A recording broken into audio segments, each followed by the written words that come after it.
What is up, guys? Yellow Gamer here, and today I am bringing you guys episode 3 of my NBA 2K16 fantasy draft, Mygm. Now, you guys are probably a little bit surprised here that we're actually coming back with this series. Now, I started it right when 2K came out, then a series of events happened that kind of prevented me from being able to post for a few months. A new video is going to be coming out soon, maybe even later tonight, discussing the reasons why that happened. It'll just be kind of a face cam video, just a simple face-to-face interaction with you guys discussing what happened recently, because a lot of you guys were curious as to what issues arose that kind of made me not be able to post for a little while.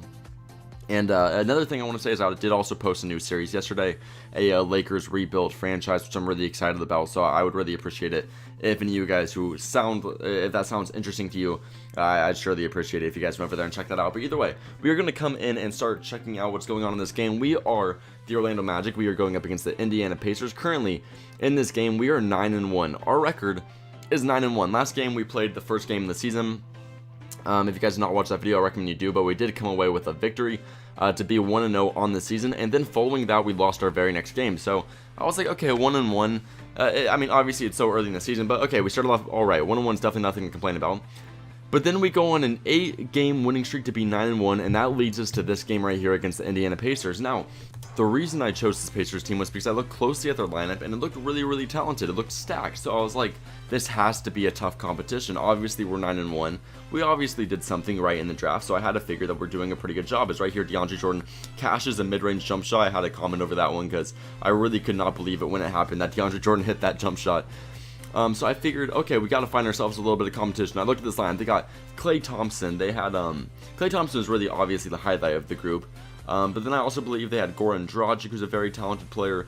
I believe they had Dion Waiters, another talented player. They had a pretty nice lineup, and I figured this is the type of lineup that probably is doing pretty well. I didn't take a time prior to simming to it to look at their record. But I figured this looks like a pretty talented team. I'm excited to see what happens here. As right here, they cashed a nice 3 home. I don't even know how Klay Thompson hit that, but obviously a guy like him can hit it from almost anywhere at any situation. It just was a little bit ridiculous. But luckily, we come right back here. So I figured they'd be really good, some really good competition. I look closely at the record. They are 3-7 right now. They are the worst team in the East. So we are the best team in the East going up against the worst team in the East. 9-1 record.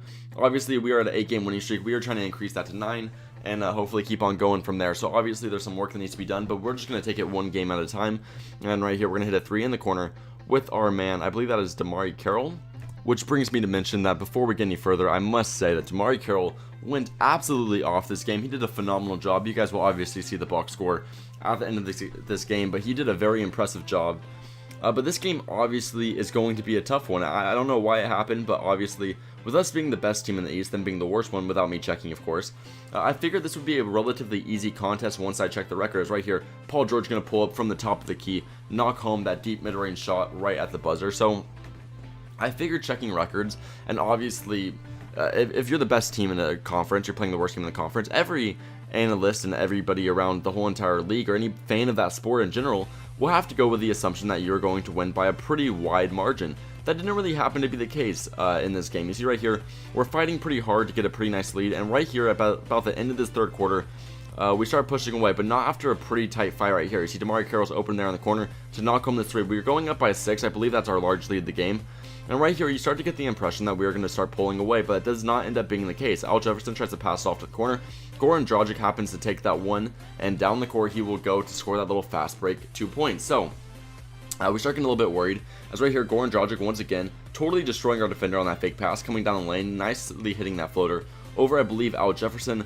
But luckily we come back here. You see they finally tie the game back up. Of course I got a little bit concerned. Paul George, however, is going to give us the lead right back by hitting that deep 3, but not right before they tie it right back up with, I believe that is Dion Waiters cashing in a shot from the corner. So obviously, like I said, a cause for concern right here, as we are really battling back and forth to try to maintain a lead. Luckily, we do so right here. We go up by 5, but this will not be the end of our little point rally. We pass it off to Al Jefferson in the paint. He is going to run and get a nice little layup over their center to put us up by 7. Now, once again, you see Derrick Rose with the ball. He is pulling up off that pick and roll and going to hit that perfect release in the mid-range to put us up by about 9 right there. So obviously, the Pacers are going to do whatever they can to battle back. Of course, we can't allow that to happen, but giving yourselves a nice little cushion right here is obviously making the game much more comfortable. And right here, them leaving Paul George open in the corner was almost what sealed the deal. Now we are up by 8, but what really put the nail in the coffin is right here. You see Derrick Rose coming down the court. He's going to cash a 3 of his own.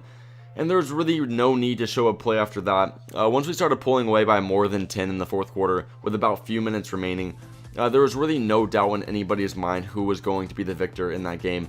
And of course, it happens to be us. You look closely at the point spread throughout the four quarters in this box score. We barely won the first half, but we really pulled away that second half. So if you guys enjoyed, please click the like button below. Make sure to comment your opinion of this series and what you did make more interesting in the comment section below. And lastly, subscribe if you haven't already to stay tuned to this series and other series I got going on my channel. I'm sorry I've not posted in a while, but I really appreciate all your guys' support. Please check the video I'll post later tonight or possibly tomorrow discussing why I've been gone, so you guys have a full understanding of what's been going on.